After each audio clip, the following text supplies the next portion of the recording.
Well, good morning, everybody. It's good to be back with you. One moment here. There we go. Sharing screen looks good. Welcome, folks. We really appreciate you all joining us today as we continue these webinars, mostly geared towards preparing for end of the year. This is always a time where it comes with a lot of stress, and the main portion, or the main purpose, I should say, for these webinars is to make sure that we can alleviate as much stress as we possibly can and help you get prepared so it's a smooth process all the way through. And to help us with that, today, we're not going over tax deductions. We're actually going over 1099s. This was not updated. But we have Julia Nikishna here to help us and discuss with us about 1099s. And for those of you who aren't familiar with Julia, she owns New Age Financial Consulting, which offers bookkeeping and accounting support, including CFO services for all various sizes of design businesses. She specializes in unique and complex accounting needs of interior design firms and showrooms. She also offers comprehensive procurement services for designers and showrooms as well. So, with that being said, I'm going to go over one more house cleaning item before I hand it over to Julia. Give me one moment here.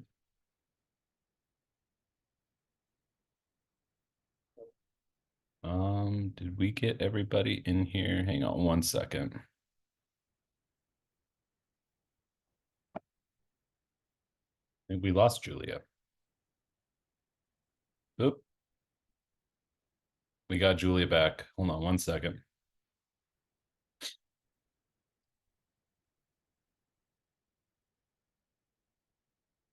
Move to webinar. Come on. There we go. Julia. Hi. Okay, sorry. I don't know what happened. You just disappeared. Oh, it's funny. It said webinar error. Well, that's not good. There was no error, thankfully, but I am getting to my favorite and most important part of the whole webinar, and that is the Q&A button. So you're just in time for that. Oh, perfect. There's a Q&A button in your Zoom toolbar. Go ahead and click that button. And if you have questions at any point during the webinar, please, by all means, drop them in there. We want to capture those questions, get them answered for you as we move through this. So Julia, I will hand it over to you to talk more about 1099s and the like. And you are free to share your screen. Okay, so let's just confirm. So 1099s are almost as fascinating as sales tax. I would imagine. I don't know which one is more fun. Okay, just confirm that you can see Studio. Yes. Okay, perfect. So good morning, good afternoon, everyone, depending on time zone. We are going to cover a favorite topic. Oh, I was like, oh my gosh, where did my 19th Street is my personal test project, and so all my items were gone. So we're going to cover a favorite and I actually think super interesting topic, 1099s, as that time of year is upon us. As Anthony mentioned, the Q&A box is located somewhere near your Zoom toolbar. So wherever you moved your Zoom toolbar, there's a little pop-out that says Q&A box. Please feel free to ask the questions in real time. I do keep them up open on my screen. Sometimes it is easier to answer them as we're looking at something relevant. So let's start off with some basics, right? What are 1099s? Who receives them? When is it applicable to send, etc.? So if we go to our projects and addresses, because it's a great first place to start. We go to addresses and then filter by vendor. So what is a 1099? A 1099 is a government form that is issued from one business to another. So actually, this is a common question of when, if I pay a contractor personally, as me, Julia, and I paid a contractor because he performed a service, so that's when you issue a 1099. Why didn't I issue a 1099 to him from my personal account? And the answer is because a 1099 tracks business to business transactions. And so it's the government's way of double checking revenue.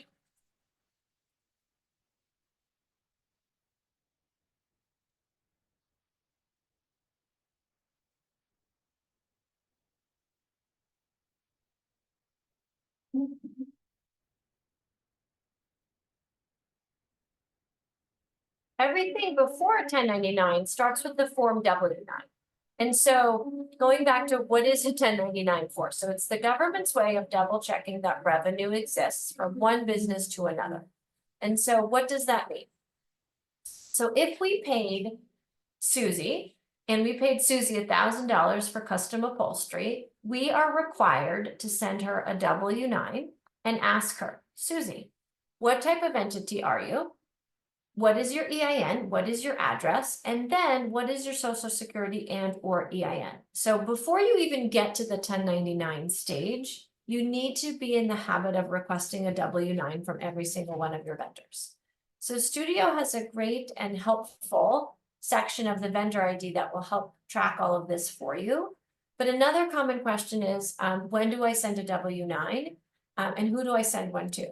So the by the book answer, unfortunately, really best practice is, well, you should send a W-9 to every single one of your vendors, but you have to take that, as we could see my studio is thinking, you have to take that advice, I think, and apply it logically or apply it in a way that makes sense for you. You're obviously not going to send a W-9 to Target. You're not going to walk in there when you're buying something and say, hey, can you please fill out a W-9? I just paid you business to business. Or you're not going to send one, actually, or to Amazon, even as an example, right? So typically the big box stores are excluded for what I would call best practice in terms of requesting a W-9. But anyone else who isn't in the big box store, right? We have no idea. I'm trying to look at my vendors in here. We have no idea what type of entity structure they are. We have no idea if they're filing taxes under their social security or their EIN. We really we don't know anything. So a W-9 is that first initial ask. And so I've filtered by vendors.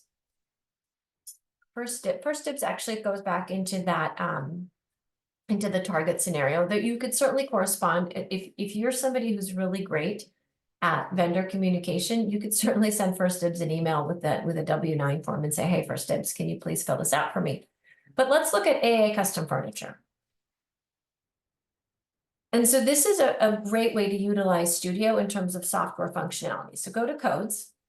And because we're in a vendor ID, right, your vendor codes pop up. Look here to the middle to the right, and you'll see a section that says 1099. It'll say yes or no, federal ID or social security number. But again, you don't know if somebody's a 1099 yes or no until you send them a W-9. So you just inputted this brand new vendor into your software. So AA Custom Furniture, they sent you their address and they're like, please pay me. And so before you even issue them a payment, that is the best and most ideal time to write back AA Custom Furniture and say, please fill out this W-9 for my records. And the W-9 will then be reflective of, okay, well, what do you do with this data in Studio, 1099, EIN, or social? And so going back to what we discussed earlier, so W-9 in theory for all vendors. Once you receive the W-9 form back though, what does it mean for you? And so remember, some of the rules and regulations around sending a 1099 can be confusing. So somebody can be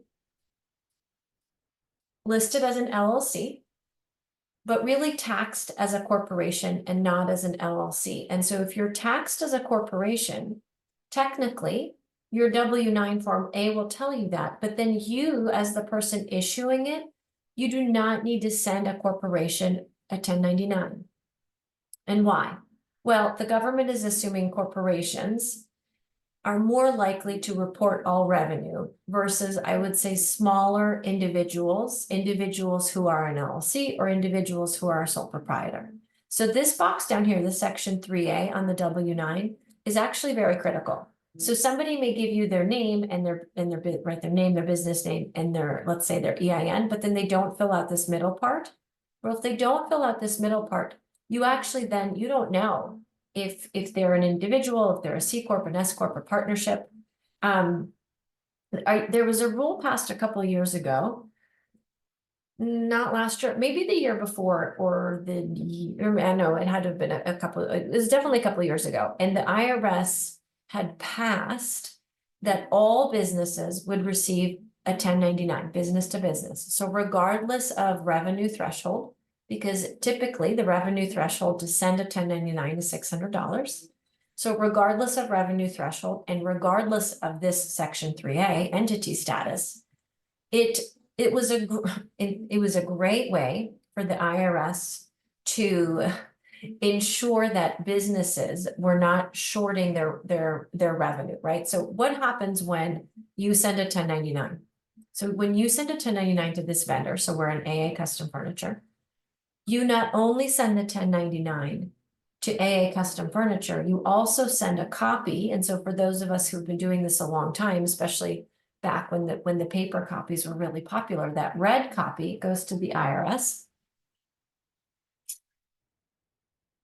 That red copy sent to the IRS is the IRS's match to say, oh, how's AA Custom Furniture doing in terms of the amount of revenue they're reporting? So let's say 10 different people worked with AA Custom Furniture and they received 10 different 1099s and they totaled $1 million.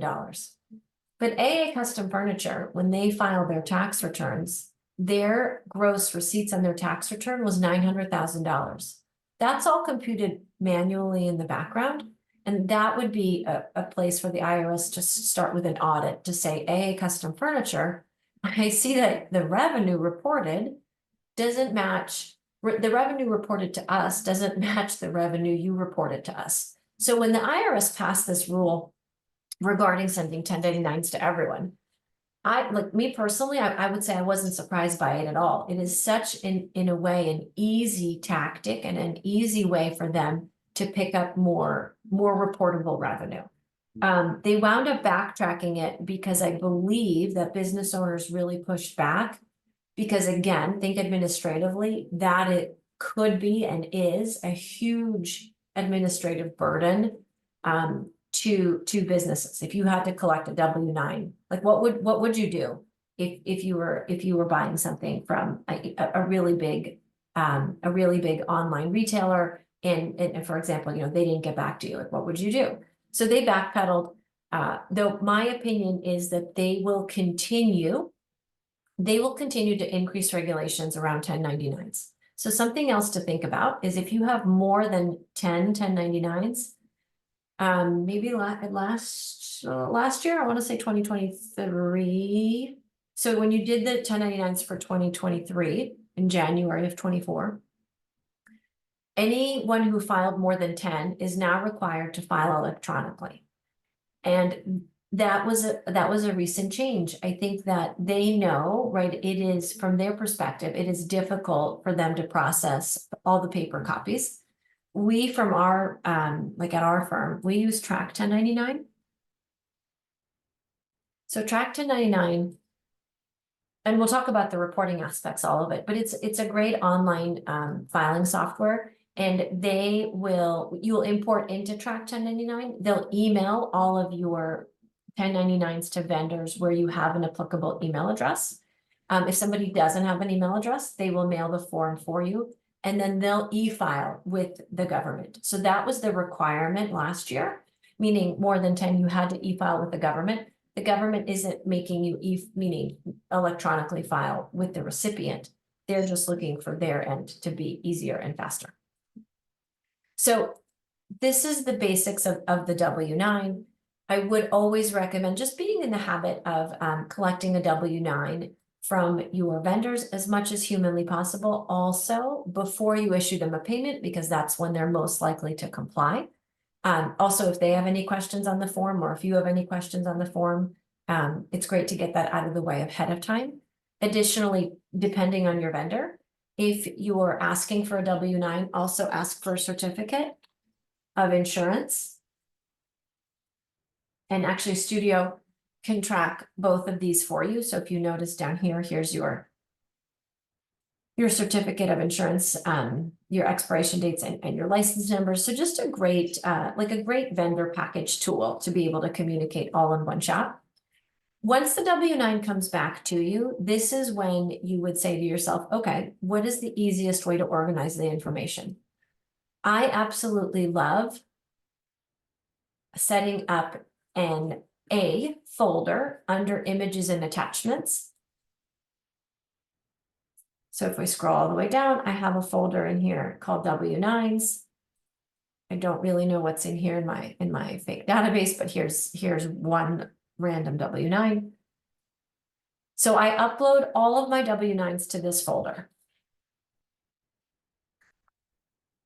It'll keep everything stored for you in one place. Anyone on your team can see them. Anyone in your accounting team can see them. Once you upload them to the folder, oh, maybe it's loading.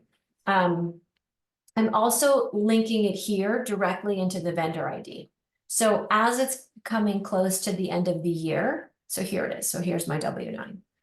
I'm sure this is a fake one, but as it's getting close to the end of the year and you're sort of starting to do these checks, whoever on your accounting team or you individually, if you're going into your code section and you see 1099 yes and the EIN, again, just super easy to click into here and say, oh, let me double check. Let me make sure that whoever entered it correctly. And so it lives here attached. And then I would say as you're attaching them, and same with certificate of insurance, by the way. So if you don't have a folder called COI, it is another just great way and a great source tool to keep everything in one place. I'm going back to codes. So I received this vendor's W-9. They performed some services for me. So they made some custom furniture. And so it's interesting, right? If somebody makes furniture, it is considered a product, but there's a large labor component to it. So when it comes to, again, rule of thumb, you should be collecting a W-9, I would say anyway, but then who do you send the 1099 to? So it is service-based vendors. So anybody performing a service. Now the term service is broad, and if you buy a straight piece of, if you buy a product, that is not considered a service. That's a product. At the moment, you do not need to issue a 1099 for a product. What happens if you buy a piece of custom furniture from AA Custom Furniture and you're buying a sofa, but that sofa had a labor component to it? In that example, you are still legally required to send AA Custom Furniture a 1099 if they meet the requirements or the criteria of individual LLC, S Corp, etc. And if they surpass the $600 limit, which most likely if they did custom furniture, they would have. So then I uploaded it to my images and attachments. I put in my EIN and I toggled my 1099 to yes. You will get, well, let me rephrase that. Oh, country USA. So we are asked the question a lot of, well, it's December. Well, it actually almost is December, right? Which is crazy, but it's almost the end of the year. Don't wait till last minute to go through all of your vendors in terms of 1099, yes or no. Start asking for these proactively if you haven't been in a good habit of requesting the information ahead of time. Additionally, I'm going to say in theory, right? We're on a recorded line. So in theory, the IRS does or can, that's where I think I started this talk, is they can fine you for 1099s that you do not send. I will say, I have never seen that happen in my almost 20 years. That doesn't mean that it hasn't. That doesn't mean that it won't. But it is a reminder, right, that it is just like, it's funny, we started with talking about resales, where we're required to open up a resale in a state where we have economic nexus, but there's no, there's no police department knocking on my door if I sold $1,000 over the threshold. It's the same, right? We have an obligation. The IRS asks us to comply. And in theory, if they ever audit, though even in audits, again, I've never seen this come up, in theory, they can fine you, and it's actually per 1099. So in the fine, I believe, I'm going off memory, I'm sure we could Google it, is like up to $500. I mean, it sounds actually really, really extreme. And I do think, they do it to make sure that we're doing everything correctly on our end. So they want the information so they can ensure that the tax dollars, the income tax dollars paid to them are accurate. So definitely do your part. Ask for those W-9s. Also, also keep all those records. Something else I think that comes up often is, well, how often should I ask for a new W-9? That's actually a really great question. And so if we go back to best practices of, well, anytime you have a new vendor, you should ask for a W-9. But what about when you've been working with the same vendor for years and years and years? I think there are very small few businesses that will send you an updated W-9. So if they know they've had an entity change, right? So if they went from LLC to S Corp, or if they know they had an ownership change and somebody either, let's say, acquired the entity. I do think, again, a very small number of businesses will send you an updated one. But I think make it in your own process, where every few years, if you're still working with the same vendors, just ask for an updated one. And that's really maybe 3, 4, 5, something like that. If you're working with the same custom upholsterer and it's AA Custom Upholstery and they haven't, it's the same person and nothing's changed, I don't know, 5 years or so. But if all of a sudden you have like a brand new point of contact and it's a small business and something seems odd, I mean, that would be a trigger, right? To say, oh, maybe ownership changed or something. So from a reporting standpoint, I went to my report tab down here, and then I'm going to go to all reports here. I always love to be in the habit of going to all reports. And then I love my search box. It is the easiest way for me to find and narrow down what I'm looking for. There are a ton of reports in Studio. So I put 1099 into my search box, right? So there's a difference in terms of what are our goals, right? So if we're still printing 1099s, which I think will need to be discussed on a follow-up discussion. I think we have a part 2 series. And if you are still printing 1099s, I would actually urge you to visit a software such as this, so Track, for example, 1099.com. They really do a great job. I would say it is very user-friendly. Everything is digital. You could save everything digitally. You can send information to your vendors digitally. They've made it work really well. There's a couple of them out there. This is just the one that we've happened to now be working with for a few times and for a few years. And so our profiles are now set up. So when I go to 1099, when I put 1099 in my search box, what am I looking for first? Well, it's a great time of year to say, who do I have a W-9 for? Who's supposed to get a 1099? Who has no information entered it into the vendor ID screen? Sort of like, what's going on? What's happening? What am I doing? The other thing that I like to do, and this is more so, again, I must be forgetting that we're at the end of the year. I would say this is more so at the end of the year, is I like to see who I've paid to then know who I should go to in terms of requesting the necessary documentation. So let's start with this report. So 1099 details. And I'm going to filter by date range. So 2024.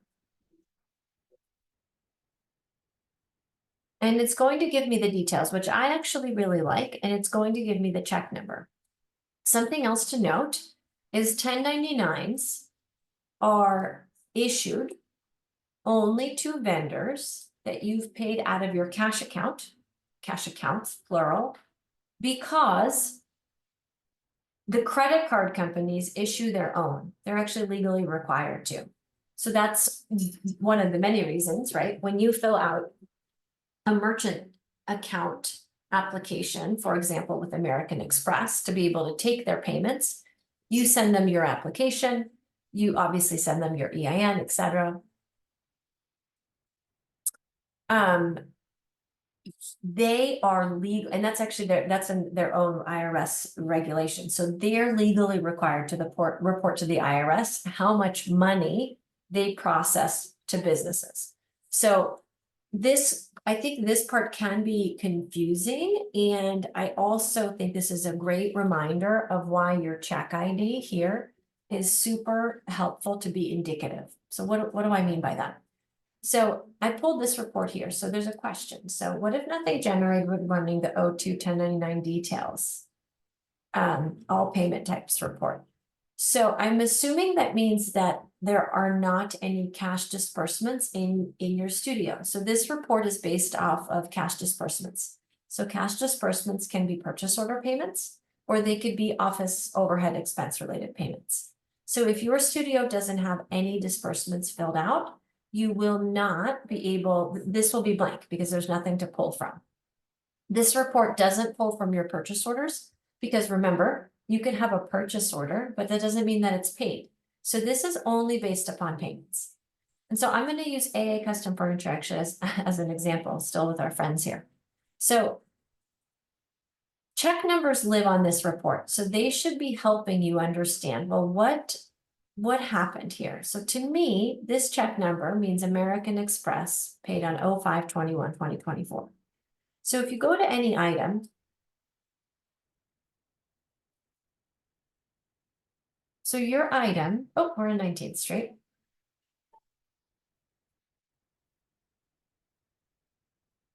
I want to go to an item to show you. So if you're really good about transaction IDs, which are really the same as check numbers, that transaction ID, which is populating on the report we just looked at, is extremely, this is inventory, so it's not going to help us.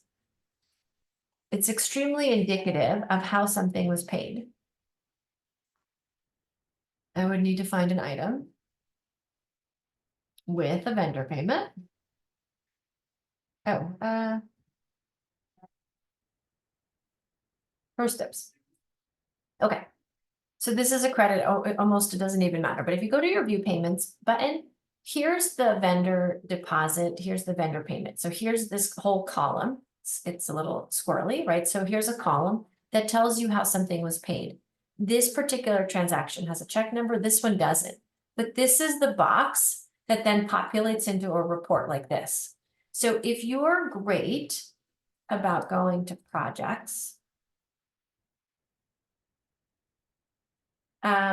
yes, someone is asking the same question of how come this date range with disbursements report is blank. So it doesn't necessarily mean that you're not set up correctly, right? You may be utilizing, I'm trying to get to purchase orders.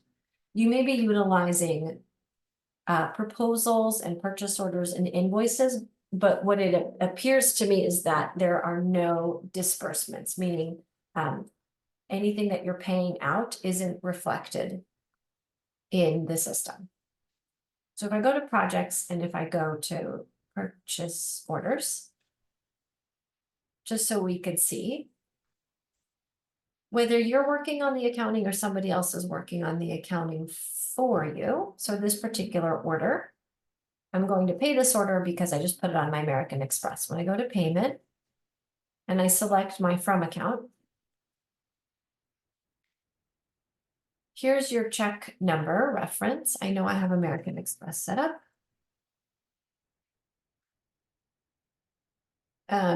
My drop down is, oh, there it goes. I was gonna say is struggling.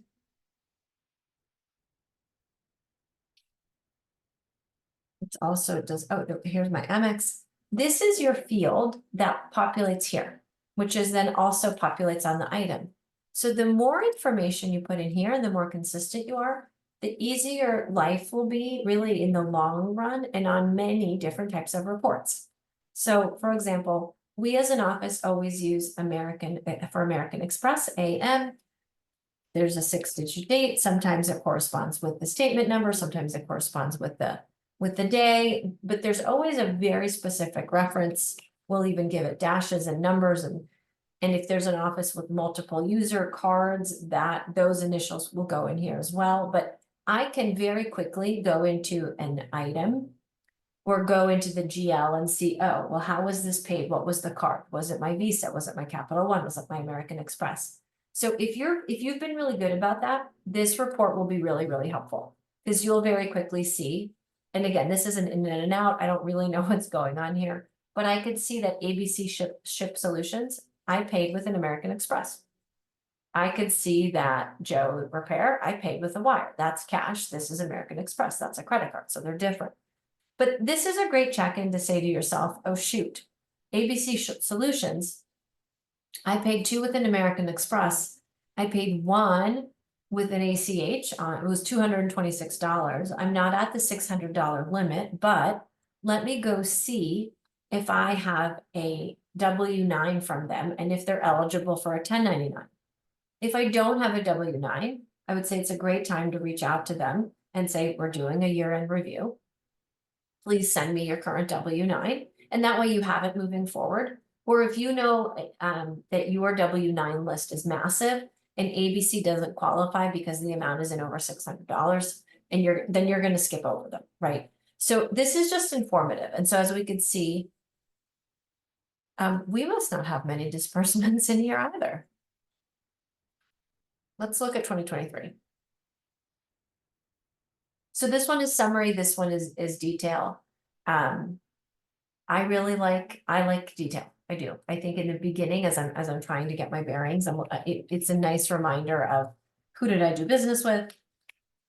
How are my internal records? Hopefully 2023 has more disbursements.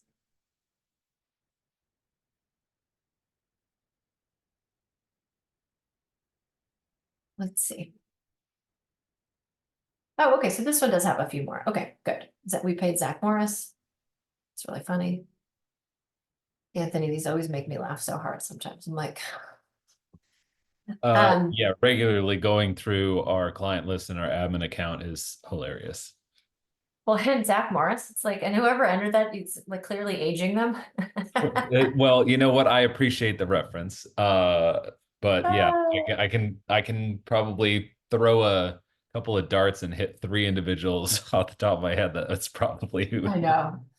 I mean, I like to see the employee names too, like who's entering what. It always makes me laugh. But I'm telling you, it's the small things. I'm like, listen, I need a chuckle. Someone asked actually a really great question. So does the 1099 report show vendors with checked 1099 vendor box only? So I would say it depends on what you're looking for. So these are, I would start out with the top 2, right? To say, okay, who have I paid? Do I need a 1099? Do I not? What's going on with them? Have I been doing a good job in the database? Have I not been doing a good job in the database? So then from there, if you notice, here's a report. And so I know that Studio has been consistently updating these descriptions. If you notice, this report says all payment types. So it's not excluding anything that isn't cash. And also remember, what does it mean cash? So Studio's depending on you to make sure that your chart of accounts in terms of your codes here is correct. And if you go into, let's say we're gonna, what are we in? Well, Baker Credit is not cash, so that's certainly a poor example. But if you go into Citizens Bank, we're set up and it will populate. Type will be set to cash, and this checkbox will be set to cash as well. So it is depending on you to make sure that the cash accounts were set up correctly versus the other types of accounts, such as credit cards, were not set up correctly. So then if we go to this O2 1099 transaction, and this is now saying to us, okay, we've narrowed down who was paid cash, who wasn't. Now we're going to see, well, okay, great. I know who I paid, but who do I have a 1099 from? And so the question here is, does it only show you 1099, yes or no? So in this particular report, I'm using this filter. And I actually, in the beginning, I'm going to use last year because I feel like that was a better example in terms of data. I don't want to only show yes or no. I don't, I'm not, let's just say, especially in this example, oh, let's hope that it filters oh, maybe it doesn't. So like, I would actually show both. Oh, maybe I could do is in. No, and yes.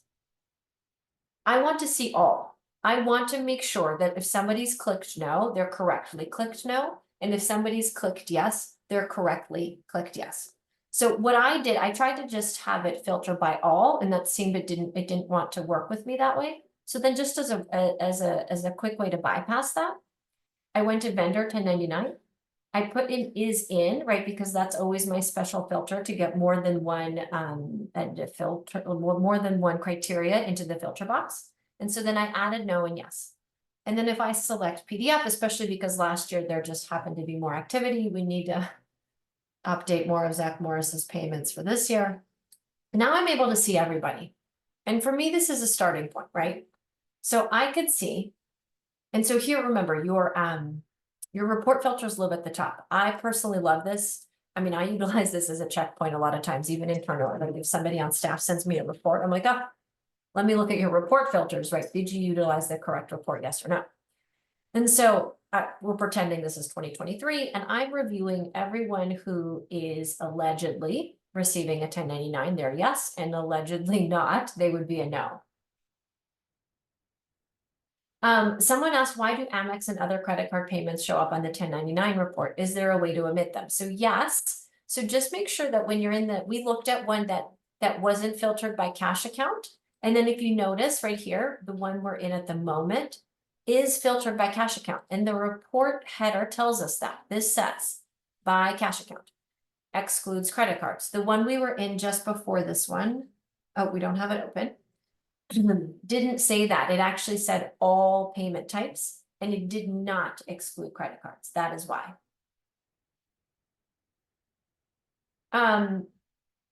Do you recommend TIN matching when W-9s are received? I would say depends on bandwidth. I think that's yes, but if you can't do it, you can't do it.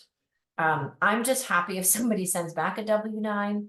I'm happy if it gets entered into Studio. I'm happy if a team attaches it. I'm looking to complete as much of the process across all vendors as possible. So I pulled this one now by cash account. So this is going to only show me the vendors we paid by cash and then their status, right? Yes or no. But so I'm just using this as an example. So this is telling me first dibs. So we happen to have their W-9. At least that's what this seems like, right? Oh, Anthony, what would be really good is, and I bet I need to add it to my own product to-do list, but I bet this would be hard, I think, in theory, because not all firms upload W-9s, right? I do think it's a great suggestion. I know we suggest it everywhere. But I would say many firms come to us and that's not a habit they're in.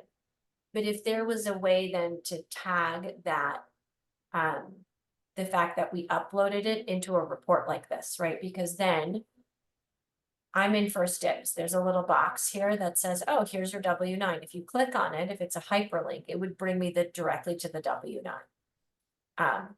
Ooh, I I know, like right? that. It's funny, Let I really like that me, too. well, I'm going to hand it back over to you then. I'm going to make that note right now because I actually really like that idea. That's pretty slick. It would, so like what we normally do in this scenario, right? So I'm in first dibs. I would then go, like, I would keep this open. I would go to first dibs in my address. And even though this says W-9, vendor 1099, no, I want to double check their W-9. Especially if this is new to me, especially, and first dibs is a poor example, especially, well, let's go to a real example. Oh, well, AA Custom Furniture says yes. ABC Stone. Robert put that in, that's so funny. So ABC Stone is telling me, we paid them in cash, $4,000, okay. They're located in New York, great. They are marked as 1099, no, which means their W-9 should be indicative of something where we're not responsible for sending them a 1099. But It's a manufactured stone, and this could be a gray area. Do they get one? Do they not get one? I would pull up ABC Stone. Whoops, in my addresses, and I would double check the W-9. I would, do I do this everywhere, every single year for every single vendor? No, probably not. Especially ones that I'm familiar with or databases I've worked in years for years and years and years. No, I wouldn't be doing that. But newer databases, newer vendors, I'm uncertain. I would click in the vendor. I would go to images and attachments, right? In theory, the W-9 would be here, and I would confirm that they are not getting a 1099. This is their EIN. I would also confirm, oh, you know what? Maybe they didn't manufacture any stone. So like, then I would also look at the purchase orders to see, well, what type of work do they do for us? So then I'm going down my list. So this list also quickly tells me, oh, well, shoot. Arterials, I'm assuming is furniture, but golly, I don't even have an EIN from them, and this looks like I don't have a W-9. Well, if you're doing a mass W-9 exercise, I would email them to say, we're updating our records, please send an updated W-9. Right, I continue down my list. I don't know, I can't pronounce this, and I don't know what this is. And so, right, I actually have no idea what this is. So if I'm new here, and I want to find out, I'm assuming it's item related. I go to my items. Some of this is going to be judgment, which is super great. And I'm going to put my vendor ID into not into my room, into my vendor. We're thinking, whoops. I'm going to wait.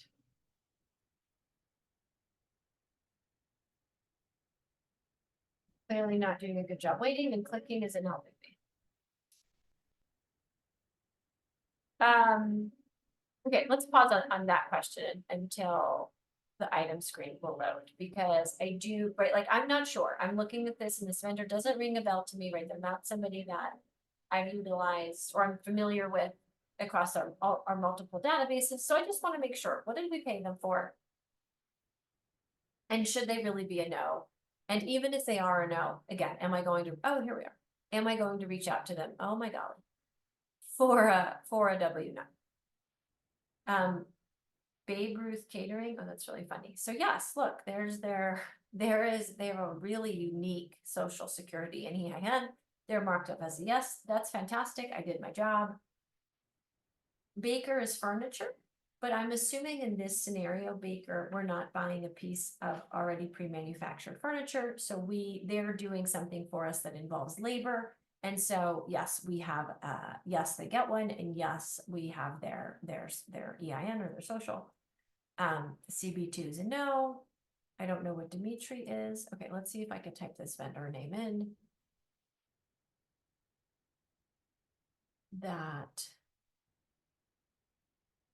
my little friend.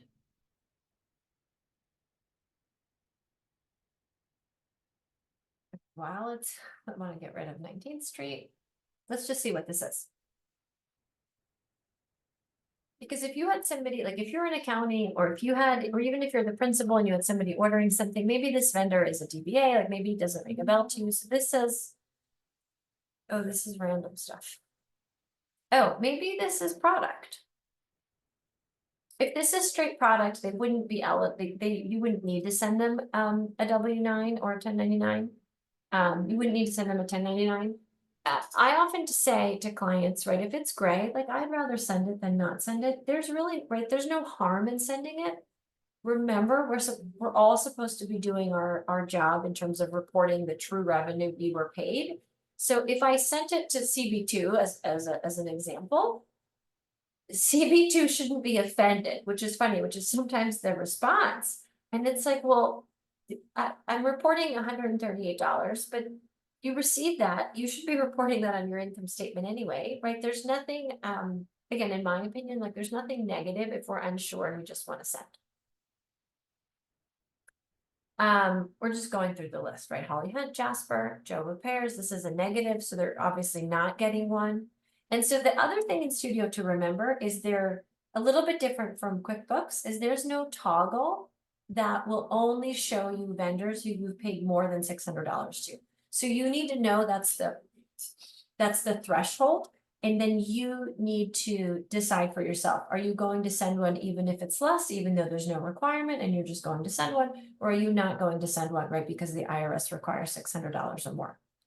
Look, we did a great job with John Smith. There's no information and we paid him over $600 and he's an individual, right? So we probably really need to figure out who he is, where he lives, his EIN. And so what do you do, or a social in this particular case? Well, obviously you try your best. You can always send a 1099 with an address, but no social or EIN, right? So if you've tried to reach out to John Smith 10 times, and by the time the deadline comes around at the end of January, and he has still not replied back to you, just do your part, because it covers your end to say to the IRS if there's ever an issue.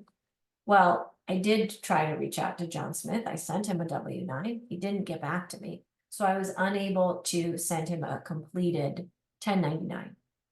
If you send them with incorrect information, I'm sure many of you have received the letter from the IRS that says, oh, something doesn't match. Something doesn't match with your 1099s filed, and then they give you a list. At that point in time, I would say there really isn't anything you can do. It's a nice reminder to go. We just received those at a bunch of places. So I feel like the IRS was a little bit behind this year. But it's a nice reminder to go to those vendors and ask. Somebody just said, can you filter the amount to be greater? I mean, so you can, but if you remember, or for anyone who's been in like an Intuit product before, they automatically, like that's like a toggle. As long as you toggle it on, they won't show you anyone who was paid less than $600. And this report, just with the basic parameters, it does. You can set, if you wanted to then filter this amount to be higher, you can. I like to look at it all encompassing. I really do. Sorry, I keep going through Pottery Barn. I don't know, there's a bunch of negatives. They always make, and here's our friend Zach Morris again. He lives in Las Vegas. That'd be pretty funny if that was true. And then from here, right, your next step would be to decide. Yes, so somebody's asking again, yes, you only count money paid via check, meaning anything paid via cash. So just remember, so before actually we go to, what do we do with it? So if you go to all reports and you go to 1099, here's the reports that pop up. These three down here, they're the reports that involve printing.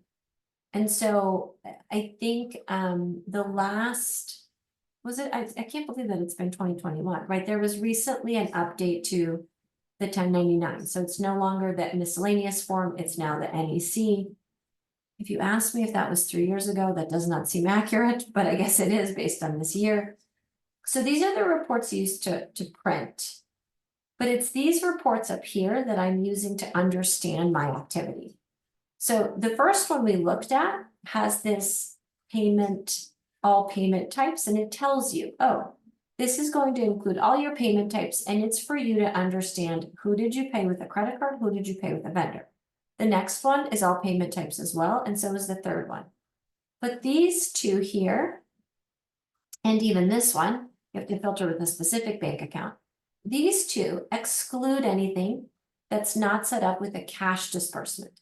But remember, we were in our chart of accounts. That is depending on you to make sure you set up your cash disbursement or your cash account in your chart of accounts correctly. But because you don't need to report credit cards, these would be the two reports to use. I want to stop at least just a few minutes early to see if there's any other lingering questions that haven't been answered. I realize some parts of this topic are open to, I would say, interpretation and best practices, but if anyone has any additional questions, we will do another 1099 series. We'll talk more about printing too, especially because I do believe that Studio's making some changes to that. But if you have any additional questions now, please let me know.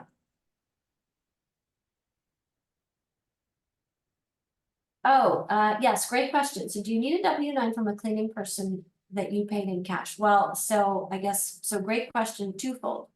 So yes, you need a W-9 from anyone that isn't a target, and I mean that, that's like best practice, right?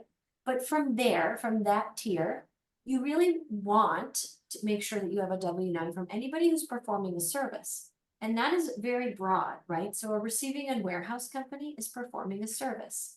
An upholsterer is performing a service. Accounting is performing a service. Legal performing a service, right? So there's a large amount of services being performed, right? And so, yes, you would be requesting a W-9. Second part of that, I think, is, well, what happens if you pay cash? Bigger question. Technically, you're not allowed to deduct cash payments in your general ledger. You're not going to be able to substantiate that expense if you audited it. Somebody, the IRS agent, is going to say to you, you paid $12,000 in cleaning, prove it to me. You paid it in cash. Who did it go to? So I would say, think about that in terms of just cash payments as a whole. Does the 1099 report show vendors with checked 1099 vendor box only? Is there a report that shows payments to all vendors? Yes, so we looked at those. So I know Anthony sends a recording of this webinar. So we looked at actually both of those. So this particular report cash account, we filtered by both 1099 yes or no. And then this particular report up here, we filtered by all payment types to understand who we paid with a check versus who we paid with a credit card.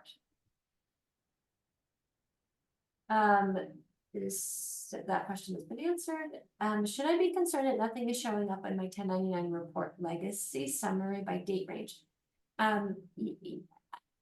Again, I don't know. So everybody uses Studio in a different capacity. Ideally you'll be using Studio in all capacities, including the general ledger.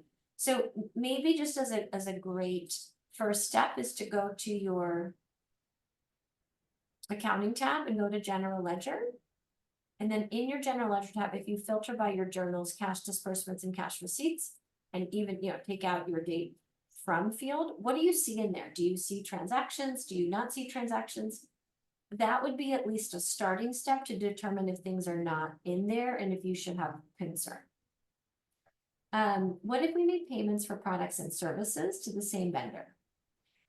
Plus there could be expense reimbursements. So yes, so we had, we touched upon that, right? So yes, if there's a vendor that you, like an upholsterer, for an example, they delivered you a product, but you also paid them a service, you are legally required to give them a 1099. Reimbursements, so yes, they're captured in that report here. Oh, not that report, but the report that we had up that had the totals, and they would not be excluded. So in and into a product, for example, you could exclude certain expense accounts. In Studio, you cannot, but that is okay. You are allowed to report them on a 1099 because a vendor is actually then deducting them on their tax return anyway. So somebody said, yes, there are transactions in the GL. So again, there could be transactions in the GL, but you're looking for cash disbursements, right? So do you have cash disbursements tied to cash accounts?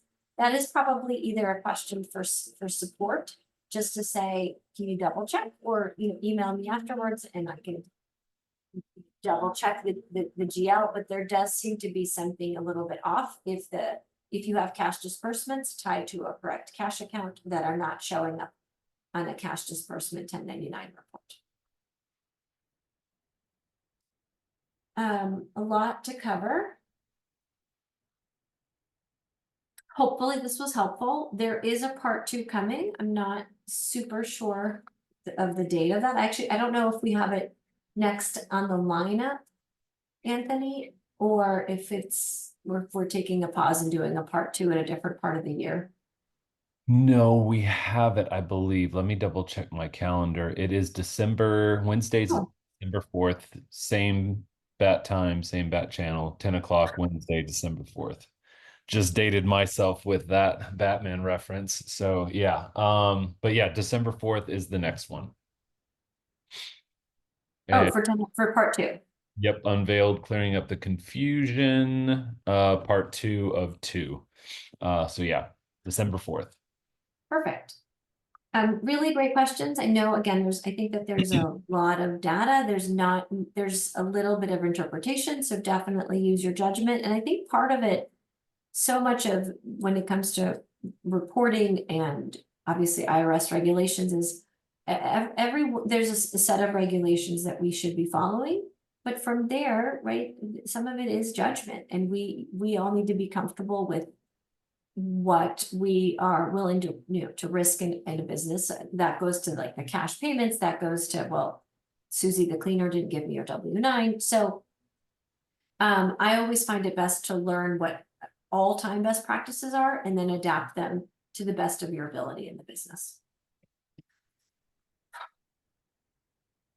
I think Irene was saying, so you recommend issuing a 1099 for the full amount of the payment, even if it contains payments for services and materials?